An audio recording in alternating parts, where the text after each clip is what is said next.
It's dead simple. So basically, on the front here, you've got a clip. In all the clips, there is a safety clip. So you have to knot that round. Oh yeah. And then release that. That's it.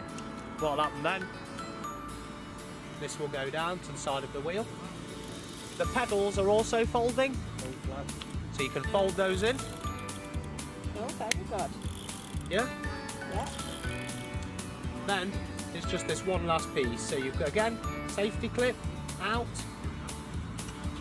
As you pull that up, it lifts the plate on the other side, which locks it in. And then you literally just fold it. There's a magnet at the back here that holds it together. That's very good, isn't it? So that's all it goes down to. You can then lower down the seat if you wanted it even lower to put it into an even smaller folding position. So it'll take a little bit on the back because these are magnets, so you have to pull that bit apart first. Lift the bike, spin it round, make sure that this is open so that the catch on this side is up. Clip in, lock that down, safety catch in, lift the bar,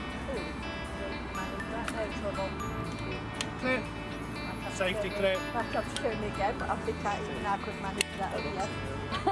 We jumped on them with no padding. Job done. Very good.